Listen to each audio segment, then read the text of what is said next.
అలీ గారు చెప్పండి. సార్, మీరు కానీ శిరీష్ గారు కానీ మీడియా ముందుకు వచ్చేది ఇలాంటి సినిమా ఫంక్షన్లోనే. ఓకే.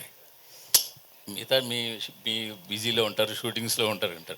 సో మిమ్మల్ని మేము ఏమైనా అడగాలంటే కనుక ఇలాంటిదే ఛాన్స్. ఇలాంటప్పుడు కూడా సినిమా మీదే అడగండి, ఇంకేమీ అడగద్దు అంటే మా డౌట్లు కావచ్చు, జనాల డౌట్లు కావచ్చు, మీ దగ్గరికి ఎలా తీసుకురావాలి మేము? ఓకే. మీ ఏంటి ఇప్పుడు పాలిటిక్స్ లేటెస్ట్ మీ పొజిషన్ ఏంటి? పాలిటిక్స్ దూరంగా ఉన్నారా, దగ్గరికి వెళ్తారా, ఇంక వెళ్ళరా? చాలా దూరంగా ఉన్నానండి. చాలా దూరంగా ఉంటారా ఇక మీదట? Shirish sir, thank you. Shirish గారు సార్. ఇటు సార్, ఇక్కడ సార్ నమస్తే. నేను వెంకట్ 10 TV సార్. సార్ నా పేరు వెంకట్ 10 TV సార్. ఓ నమస్కారం సార్. నమస్తే సార్. అంటే మీ చిన్నప్పుడు ఒక వీడియో చూసా, అంటే చిరంజీవి గారి మొత్తం డ్యాన్స్లో ఎస్ బన్నీ గారు కానీ ఇటు చరణ్ గారి వారి కంటే బాగా వేస్తారు మీరు డ్యాన్స్. అది ఇప్పటికీ సోషల్ మీడియా ట్రెండ్ అవుతూనే ఉంటుంది. అవును. ఈ సినిమాలో బడ్డీలో మీ డ్యాన్స్, అలాంటి డ్యాన్స్ మేము చూడలేదు. లేదు, నెక్స్ట్ సినిమాలో అండి. ఈ సినిమాలో టెడ్డీకే షో అంతా టెడ్డీ చుట్టూ ఉంటుంది. మేము సపోర్టింగ్ హీరో తప్ప మెయిన్ హీరో టెడ్డీ బేరే. సో టెడ్డీ బేర్ డ్యాన్స్ చేస్తే టెడ్డీ బేర్ ఫైట్ చేస్తుంది. మీరు అన్నట్టు సెకండ్ లీడ్ అనుకోవచ్చు. బట్ నెక్స్ట్ సినిమాలో ఖచ్చితంగా మీరు అన్నట్టు ఫ్యాన్స్ వాళ్ళందరూ ఆశిస్తున్నట్టు మంచి డ్యాన్స్ స్టెప్ అయితే చేస్తాం. ఈ సినిమాకి ఇటు మీ మెగా హీరోస్ కానీ మీ అన్నయ్య బన్నీ గారి సపోర్ట్ ఏ విధంగా ఉంది? వాళ్ళైతే మారల్ సపోర్ట్ అయితే ఉంది. కలుసుకున్నప్పుడు అయితే ఎలా వస్తుంది, ఏం జరుగుతుంది, ట్రైలర్ చూసాం బాగుంది అని చెప్తారు. సో వాళ్ళ మారల్ సపోర్ట్ ఎప్పుడు ఖచ్చితంగా ఉంటుంది. సినిమాలో రెడ్డి ఇది జై బాలయ్య అంటుంది బాలకృష్ణ ఒకటి. అది అంటే ఇంకా ఏరే స్టార్స్ ఏమైనా ఉన్నాయా? అంటే అన్నయ్య డైలాగ్ సినిమాలో ఉన్నాయి, మీరు చూడాలి. కుప్పలు అంటే ఎవరిది? అంటే చరణ్ గారిదా ఇటు Balayya? Teddy cinema fan, all heroes fan. అది మీరు అందుకే మీరు సినిమా చూస్తే మీకు అర్థం అవుతుంది. ప్రస్తుతానికి తగ్గేదేలా చూసాము. టైటిల్ స్టార్టింగ్ నుంచి మీకు అది అర్థం. సినిమా కథ టైటిల్స్ నుంచి అది సినిమా ఫ్యాన్ అని చూపించాం అందరికి. నెక్స్ట్ అలీ గారు సార్, మీరు మెగా ఫ్యామిలీలో ఎంతోమంది హీరోలతో చేశారు కదా, ఇప్పుడు అల్లు శిరీష్ గారితో చేస్తున్నారు, ఎలా అనిపిస్తుందండి? చాలా అద్భుతంగా అనిపిస్తుందండి. ఎందుకంటే తను ఒక స్టార్ సన్ అని, మా అన్న పెద్ద స్టార్ అని ఎప్పుడు ఆ ఫీలింగ్ చూపించాడు. తను యాక్టర్గా వచ్చి కూర్చొని ఈ సీన్ ఎలా చేద్దాం అని తను కూర్చొని అనుకొని అప్పుడు రిహార్సల్ చేసి తర్వాత టేక్కి వెళ్తాం. సో తను కూడా ఒక టెక్నీషియన్లా ఉంటాడు తప్ప తను ఎప్పుడు కూడా ఒక నేను హీరోని అని ఎప్పుడు అది రాదు. ఎందుకంటే వాళ్ళ ఫాదరు అటెండ్ ట్రైనింగ్ ఇచ్చారు వాళ్ళ తాతగారి కాడి నుంచి. సో అందరూ చాలా హంబుల్గా, చాలా డౌన్ టు ఎర్త్ ఉంటారు. అండ్ ఇది మా second combination, Srirastu Subhamastu and next బడ్డీ. శిరీష్ గారు, ఇందులో టెడ్డీ బేరే హీరోలు అంటున్నారు కదా, మీరు సెకండ్ హీరో అంటున్నారు కదా, మరి ఇద్దరు హీరోయిన్స్ ఎందుకండి మీకు? ఇద్దరు హీరోయిన్స్ ఎందుకు? అవును, ఒక హీరోకి నాకు, ఒక హీరోకి హీరోయిన్, రెండో హీరోకి నేను చెప్పరా సార్? వద్దు సార్, వద్దు సార్, వద్దు మన ఫ్యామిలీ సినిమా అన్నాం. ఫ్యామిలీ సినిమానే, ఫ్యామిలీ గురించే చెప్తాను.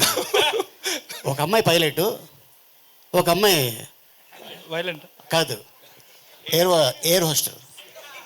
మనకి ఏదైనా కావాలంటే తీసుకొచ్చి ఇస్తారు కదా. అంటే పైలట్ మీరు ఉన్నారు కదా సార్, ఆయన సపోర్ట్గా. నేను సీనియర్ పైలట్. ఓకే, విషయాలు. అలీ గారు this is Chandu, anchor from filmy looks. So చిన్నప్పటి నుంచి మీరు యాక్ట్ చేస్తున్నారు చాలా సినిమాలు. అంటే కొన్ని ఇయర్స్ బ్యాక్ వరకు ప్రతి సినిమాలో అలీ గారు ఉండేవారు. బట్ ఈ మధ్య చూసుకుంటే కొంచెం గ్యాప్ వచ్చిందా? మీరు ఇచ్చారా? అంటే మీకు తగిన క్యారెక్టర్స్ రాకేమన్నా గ్యాప్ తీసుకున్నారా? జనరల్గా మాకు తగ్గట్టు క్యారెక్టర్లు వస్తేనే మేము చేస్తాం. ఎందుకంటే ఒక రోజు 2 రోజులు షూటింగ్ అని తీసుకెళ్ళిపోయి ఆ సినిమా కంటెంట్ ఏంటో మాకు తెలియదు. చేసామనుకోండి, ఇదేంటిది అలీ గారు ఇలా చేశారు అని ఆ బ్యాడ్ నాకు ఎందుకని నేను కథ, డైరెక్టరు, హీరో, దాంట్లో నా పాత్ర వింటాను, నా స్టైల్లో నేను చేసుకుంటూ వెళ్తాను. శిరీష్ గారు సార్ ఇక్కడ sir. Hi hi hi. So బేసిక్గా ఫ్యామిలీలో అందరూ హీరోస్ ఉన్నారంటే ఆడియన్స్తో పాటు ఫ్యాన్స్ కూడా వీళ్ళందరూ కలిసి ఎప్పుడు యాక్ట్ చేస్తారు అని చెప్పేసి వెయిట్ చేస్తూ ఉంటారు. సో అల్లు అరవింద్ గారు కూడా అప్పుడెప్పుడో చంటబ్బాయిలో చేశారు. అండ్ ఆయన, మీరు అండ్ అల్లు అర్జున్ గారు, అయాన్ గారు నలుగురు కలిసి ఎప్పుడైనా యాక్ట్ చేయాలి అన్న డిస్కషన్ ఎప్పుడైనా వచ్చిందా? మీకు ఎప్పుడైనా మైండ్లో ఉందా సార్? అలాంటి డిస్కషన్ మా ఇంట్లో అయితే ఏం రాలేదు యాజ్ ఆఫ్ నౌ. పిల్లలు వాళ్ళు స్కూల్ చదువుకుని వాళ్ళు 16-17 ఇయర్స్ వచ్చాక వాళ్ళు ఏం కావాలో డిసైడ్ చేసుకున్నాక అప్పుడు ఈ డిస్కషన్ పెట్టుకుందాం. But till then we want ఇంట్లో ఉన్న పిల్లలందరికీ we want them to have a very normal childhood. Thank you sir, all the best. Thank you. Just last 2 questions తీసుకుందాం. Hi hi hi. చాలా రోజులైంది ఊర్వశివో రాక్షసో తర్వాత ఇంత గ్యాప్ వచ్చింది కదా. సో మంచి సినిమాతో వస్తున్నారు, అంటే పిల్లలందరూ చూసారు. Source from Book My Show AMBలో 250 రూపీస్ ఉంది టికెట్. సో ఇది ప్రూఫ్. ఓకే. మీరు అన్నారు కదా 125 అని. నా డౌట్ ఏంటంటే ఇప్పుడు మీరు తీసుకునే డెసిషన్ మీకే పుష్ప లాంటి సినిమా పడితే ఇలాంటి డెసిషన్ తీసుకోలేకపోతున్నారు బయట. దానికి ప్రొడక్షన్ హౌస్లు చాలా దూరం ఉంటున్నాయి. దానివల్ల ఆడియన్స్ అనేది గ్రాప్ తగ్గిపోతుంది. ఈ పైరసీలో చూడటానికి బాగా అలవాటు పడిపోతున్నారు. మీరు తీసుకునే డెసిషన్ రిమైనింగ్ వాళ్ళు తీసుకోపోవడానికి రీజన్ మీరేమనుకుంటున్నారు?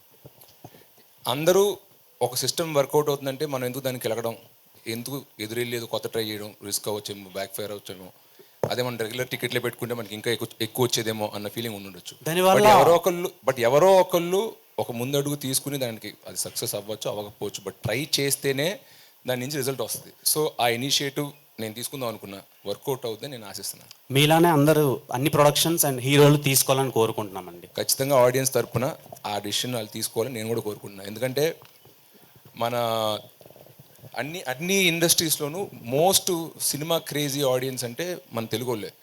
హిందీ 90 కోట్ల మంది మాట్లాడతారు, కానీ థియేటర్కి వచ్చేది మళ్ళీ 3-4 కోట్ల మంది. తెలుగు 10 కోట్ల మందే ఉన్నాం, కానీ 3 కోట్ల మంది థియేటర్కి వచ్చి వస్తున్నాం. అది ఎందుకంటే ఇప్పటికి కూడా మన సింగిల్ స్క్రీన్స్, మన ticket pricing very affordable compare to Hindi films. So మనం కిల్లింగ్ ద గోల్డెన్ గూస్ అంటారు, అలా చేయకుండా టికెట్ ప్రైస్ అఫోర్డబుల్గా పెడితే సినిమా యూత్ కానీ ఫ్యామిలీస్ కానీ ఎక్కువగా థియేటర్కి వస్తారని ఆశిస్తున్నాను. సో ఐ హోప్ ఈ సినిమా ద్వారా లేదా ఆడియన్స్ ఫీడ్బ్యాక్ ద్వారా ఇండస్ట్రీ అందరూ తెలుసుకుని ఈ ట్రెండ్ ఫాలో అవుతారని ఆశిస్తున్నాను.